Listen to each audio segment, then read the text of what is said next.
شلام لخ مريم مليف طيبوثة نارا عمناخ مريخات المنشي وموريخ بير خرسي شو ناط مريم يلدت آلها صلح لا بين حطاهي هاشا وشاق الموتين آمين.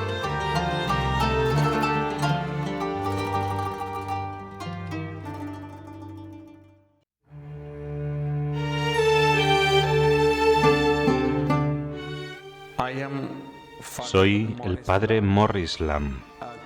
Soy un capuchino de Pakistán. Estoy trabajando en la arquidiócesis de Flojod, una de las diócesis más pobladas de Pakistán. Fui ordenado en 1984 como sacerdote capuchino y desde entonces trabajo con jóvenes como capellán de la diócesis. He trabajado en varias parroquias de la arquidiócesis de Flojod. También he trabajado como consejero. Fui uno de los consejeros del obispo. En el 2009 empecé una televisión católica como un proyecto de mi parroquia, que luego se difundió por toda la diócesis y fuera de la arquidiócesis de Flojod. Este es el apostolado que hago en Pakistán. Ahora mismo estoy trabajando en una parroquia a tiempo parcial y al mismo tiempo estoy trabajando como director de la televisión católica de Pakistán.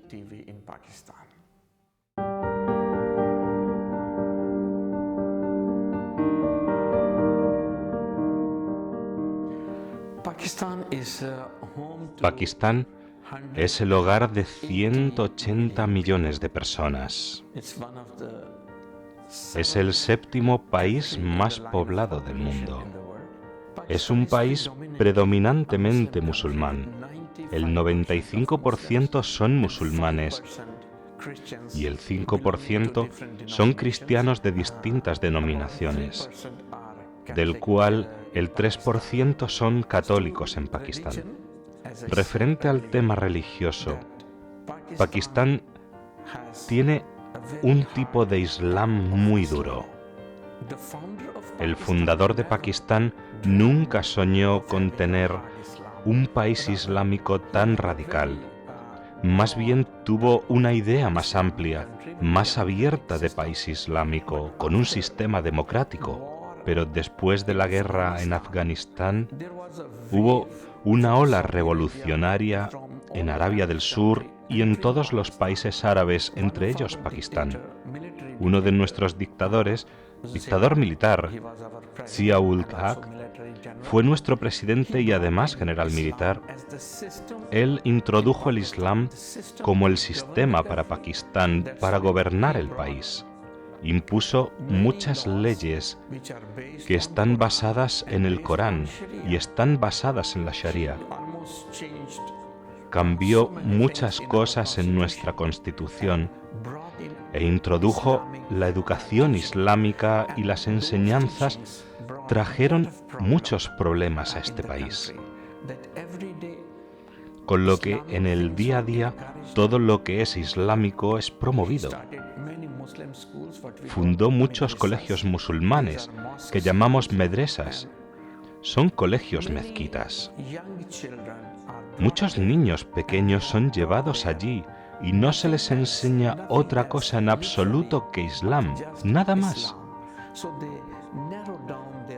Estrechan sus mentes, les meten en la cabeza solo Islam, Islam, Islam y nada más.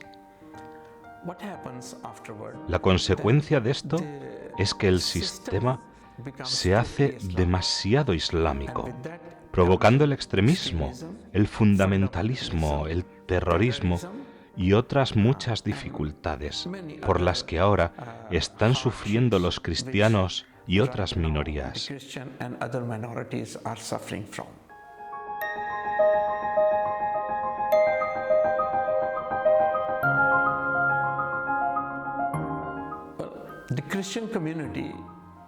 La comunidad cristiana en general está sufriendo mucho.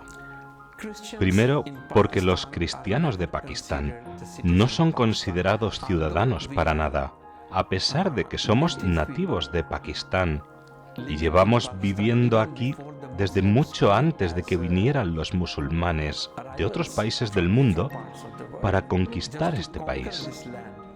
Nosotros ya estábamos aquí. Los cristianos siempre son considerados como americanos u occidentales porque piensan que lo americano y lo occidental es cristiano y que todos los cristianos están unidos, son una familia. Por eso los cristianos nunca jamás son considerados como verdaderos ciudadanos de Pakistán. Están sufriendo porque se les está tratando como ciudadanos de segunda clase. Esto es verdad. Primero por la discriminación. Nuestros niños están experimentando discriminación en los colegios y en las universidades y en otras instituciones educativas. Por ejemplo, en un colegio público, si en una clase hay 20 musulmanes y un estudiante cristiano, siempre piden al cristiano sentarse atrás en el aula. Y muchas veces ningún musulmán está dispuesto a sentarse con él en la misma mesa. Piensan que los cristianos no son buenos religiosos, que no son buenas personas. Por eso, nadie quiere sentarse con ellos. Son discriminados y esta clase de discriminación crea un complejo de inferioridad en los niños cristianos. Esta misma discriminación sucede igualmente en los puestos de trabajo. Por ejemplo, si haces una entrevista para un trabajo, lo primero que te preguntan es si eres musulmán. Y si respondes que no, que eres cristiano, entonces te dicen, vuelva usted mañana. Te rechazan. Y es una situación muy dolorosa. Es muy difícil ver a nuestros jóvenes, que son igualmente inteligentes que ellos y trabajan igual de bien que los musulmanes, que son rechazados y se les niega la oportunidad de trabajar porque son cristianos. En segundo lugar, algunas leyes islámicas que están incluidas en la Constitución. Una de ellas es terrible, es la ley de la blasfemia.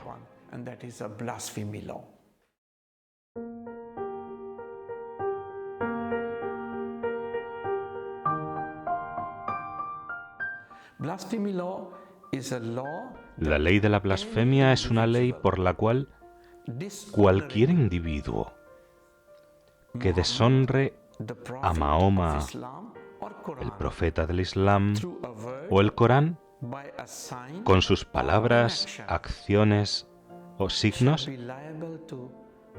será condenado a pena de muerte por ahorcamiento. Los cristianos no suelen cometer blasfemia. Entonces, ¿qué es lo que pasa? Pues que las situaciones de la vida diaria en que cristianos trabajando codo a codo con musulmanes, sean hombres o mujeres, tienen roces o diferencias personales, si llegan a palabras mayores o alguna pelea, para un hombre o mujer musulmán, es muy fácil que por venganza un musulmán rasgue unas hojas del Corán, las tire y acuse al cristiano de haberlo hecho. Esta ley solo pide un testigo de la blasfemia en el juicio, y por eso no les es difícil para nada a los musulmanes ganar, porque es suficiente el testimonio del que te acusa de haber cometido blasfemia para el tribunal. Con eso basta, nada más que con eso. Para solucionar peleas o cualquier disensión, siempre echan la culpa a los cristianos de haber blasfemado. Muchos cristianos han sufrido la muerte por esta ley. Este problema es aún peor cuando alguien te acusa del crimen de blasfemia porque se junta a la comunidad y le dan una paliza y le matan ahí mismo, sin llevarle a la policía o ni siquiera juzgarle. De hecho, toman la ley por su cuenta y simplemente mata.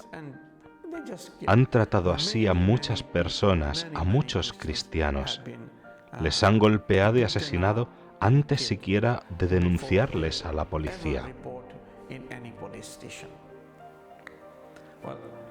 Hay un buen número de personas en la cárcel por acusaciones contra la ley de la blasfemia.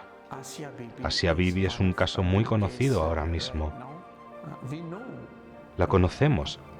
Yo he conocido a su familia. Les hice incluso una entrevista para un programa de mi televisión católica. Ella nunca blasfemó. Ha sido todo una habladuría de un grupo de mujeres. Pero como una mujer estaba en contra de Asia Bibi, le acusó de haber dicho algo en contra del profeta Mahoma, en contra de nuestra religión, y por eso todavía está en la cárcel en este momento. A pesar de que su caso está en la Corte Suprema, no sabemos qué va a pasar con ella. Hemos oído muchas veces que está muy enferma y también que dentro de la cárcel recibe amenazas contra su vida. Uno puede pensar que ¿por qué no denunciamos estos casos a la policía? Nos preguntan por qué no lo reportamos a la policía, pero no solemos hacerlo porque la misma policía también es musulmana. Hay muchos casos en que los cristianos han ido a hacer denuncias a la comisaría y la misma policía ha terminado matándoles. Como también son musulmanes, piensan que tú has cometido blasfemia y te disparan. Tuvimos un gran ejemplo de gobernador en el Punjab, Salman Taseer. Él habló a favor de Asia Bibi y aún siendo gobernador de uno de los estados más grandes de Pakistán, lo mató su propio guardaespaldas. Y al día siguiente, en la televisión, le alabaron por lo que había hecho como si fuera algo muy bueno. Le presentaron como un héroe. Un asesino se convierte en héroe porque hizo algo grande por el Islam. Y hace unos meses a este guardaespaldas le ahorcaron. Así lo decidió la corte. Yo estuve en su funeral como representante de un medio de comunicación social. A una distancia de 10 kilómetros, solo se podían ver las cabezas de las personas que estaban allí. Muchísima gente estuvo presente en su funeral. Esto muestra que el extremismo está creciendo y las personas que matan en el nombre del Islam, por el honor del Islam, son considerados héroes. Vemos también en el caso de Shabbat Bhatti, un ministro cristiano. Él habló abiertamente acerca de este extremismo radical. Habló incluso sobre la ley de la blasfemia y defendió sobre todo los derechos de las minorías y los derechos de los cristianos. Y a él también lo mataron.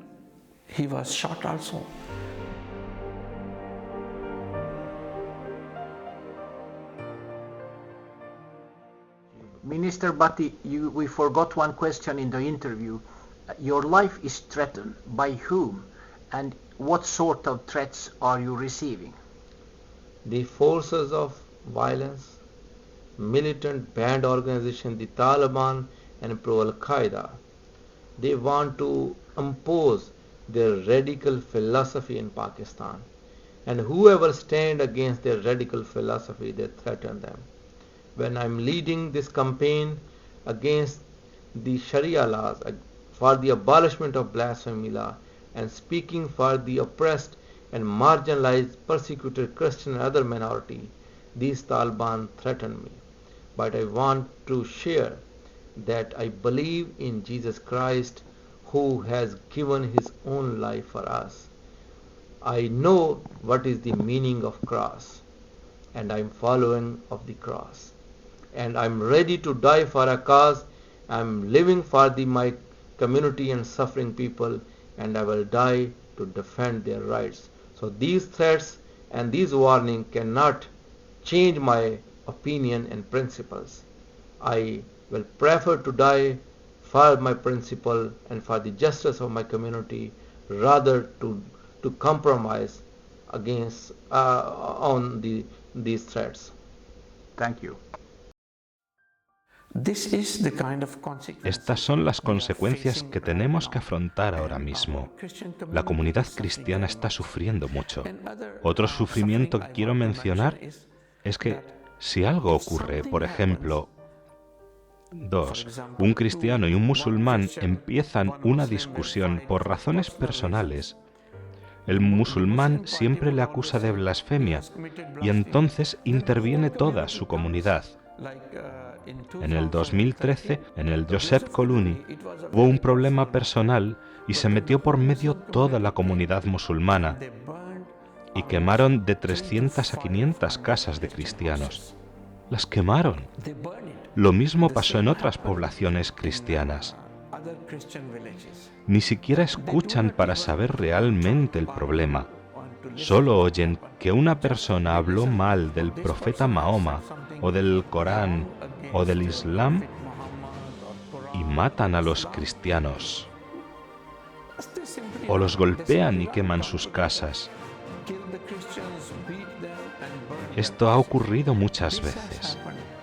Muchas veces las vidas de los cristianos están en mucho peligro y es un peligro real.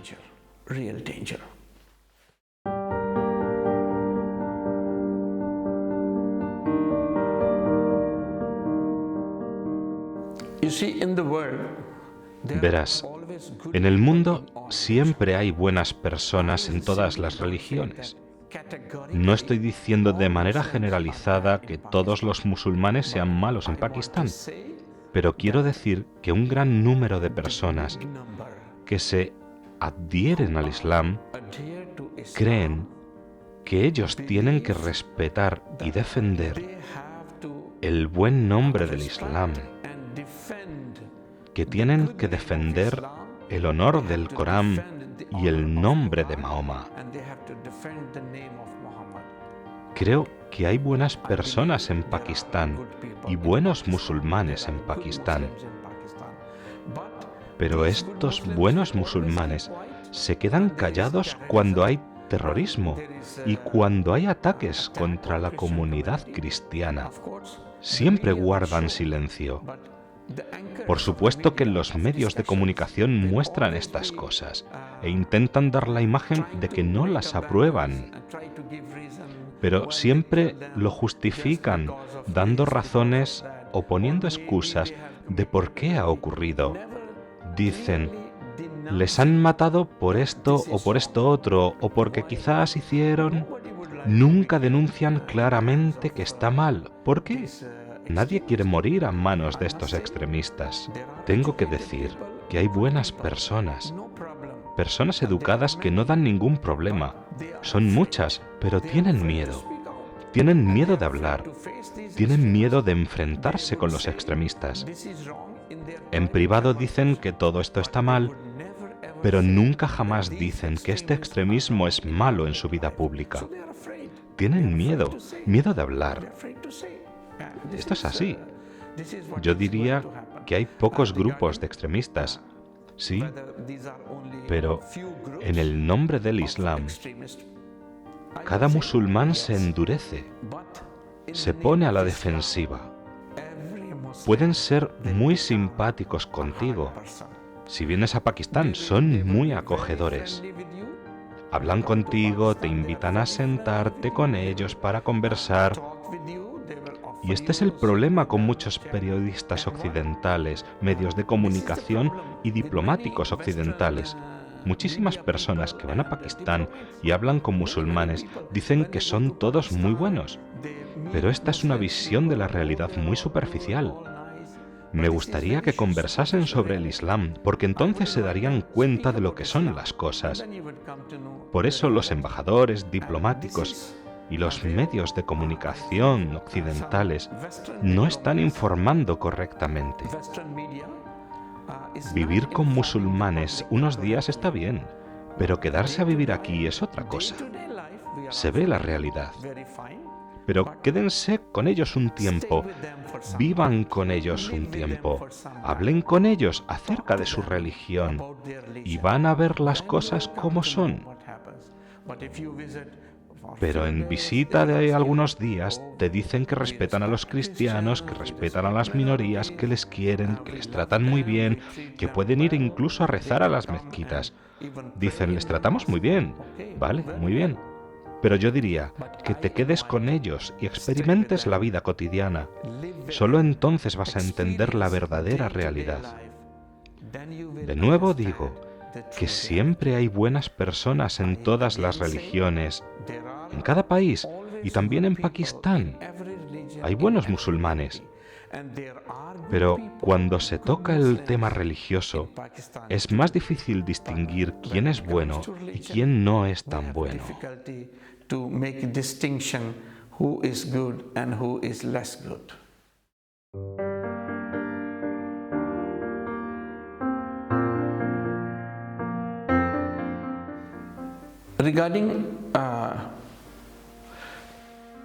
En los momentos de dificultad y sufrimiento, el pedir ayuda de fuera del país, fuera de Pakistán,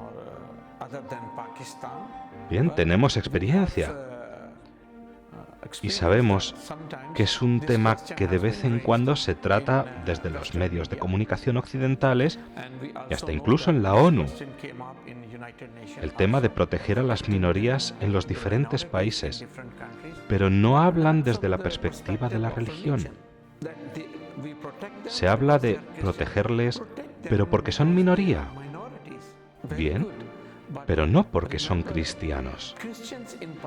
Pero los cristianos no solo sufren porque sean una minoría, más bien sufren porque son cristianos y una minoría cristiana.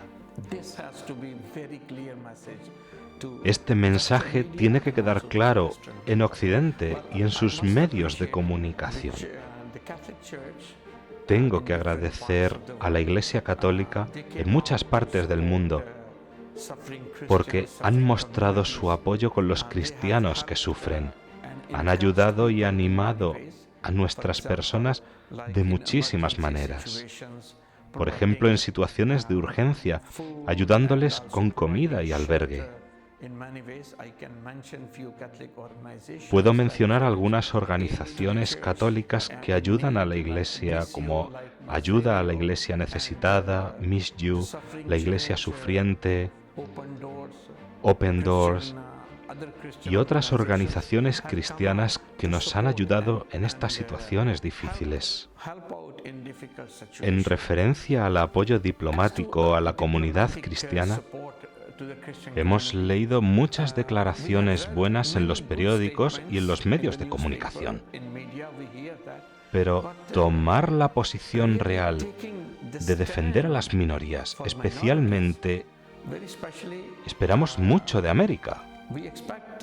¿Por qué? Porque en Pakistán hay muchos problemas políticos que tienen que ver con Pakistán, por supuesto, pero también con América. Me atrevo a decirlo, y me atrevo a decir, como digo, que el extremismo islámico actual viene de Afganistán. ¿Y quiénes estaban ahí? Los americanos. Y eso creó en la mente de muchos jóvenes musulmanes que América está tratando de venir y entrar en esta parte del mundo solo por intereses propios, principalmente intereses económicos. Los jóvenes son conscientes de esto, de que hay motivos políticos y económicos en todas estas guerras y en todo lo que está pasando aquí. Y en Siria, sabemos que los cristianos están sufriendo porque hay razones detrás que son económicas y también políticas que tienen que ver mucho con América y también con la OTAN. Por eso, cuando ellos no hablan claramente, siempre hay pesar y resentimiento, incluso de parte de la comunidad cristiana, también hacia Occidente y también hacia América.